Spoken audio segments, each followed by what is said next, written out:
क्या आप जानते हैं कि जब आप सोते हैं तो केवल शरीर सोता है, आत्मा नहीं। आपका शरीर बिस्तर पर होता है, लेकिन आपकी आत्मा ब्रह्मांड की अनंत यात्रा पर निकल चुकी होती है और हर रात वह कुछ लाती है, ऊर्जा, स्मृति, संदेश। लेकिन क्या आप उसे सुन पाते हैं? नमस्कार प्रिय आत्मा, इस वीडियो में हम एक ऐसे रहस्य की परतों को खोलने जा रहे हैं जिसके बारे में परमहंस योगानंद ने बड़े मौन में बड़ी गहराई से संकेत किया था। यह कोई साधारण जानकारी नहीं है, यह आपकी आत्मा, आपकी ब्रह्मांडीय यात्रा और आपके जीवन के छुपे हुए उद्देश्य से जुड़ा हुआ वह ज्ञान है जो सदियों से छिपा रहा है। पर अब वक्त आ गया है कि आप उसे जानें। इस वीडियो को शुरू से अंत तक अवश्य देखिए, क्योंकि हर चरण आत्मा की यात्रा के एक अगले द्वार को खोलता है। अगर आपने बीच में छोड़ा तो शायद आप उस संदेश को खो बैठेंगे जो इस पूरे जीवन को बदल सकता है। अगर आप आध्यात्मिक गहराई में उतरना चाहते हैं, यदि आप अपने सपनों, अनुभवों और आत्मिक संकेतों को समझना चाहते हैं, तो यह वीडियो आपके लिए है। वीडियो को अभी लाइक करें, अगर चैनल पर नए हैं तो सब्सक्राइब जरूर करें और कमेंट में लिखें, मैं आत्मा की ब्रह्मांडीय यात्रा के लिए तैयार हूं।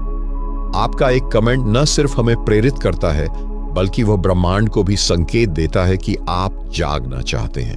तो अब अपनी आंखें बंद कीजिए और इस रहस्य में उतरिए जहां नींद के भीतर आत्मा उड़ान भरती है ब्रह्मांड की ओर। जब तुम सोते हो, तुम्हारा शरीर यहीं होता है, लेकिन तुम्हारी आत्मा कहां जाती है? यह सवाल अक्सर हमारे मन में उठता है, क्योंकि हम समझ नहीं पाते कि नींद के दौरान हमारी चेतना किस जगह जाती है। हम सोते तो हैं, पर क्या वास्तव में हम पूरी तरह से सोते हैं, या फिर एक और रूप में जागते हैं? नींद में क्या सचमुच हमारी आत्मा किसी गहरे रहस्य का अन्वेषण करती है, या यह सिर्फ एक शारीरिक प्रक्रिया है जिसे हम समझ नहीं पाते? परमहंस योगानंद ने इस विषय पर गहरे विचार किए हैं।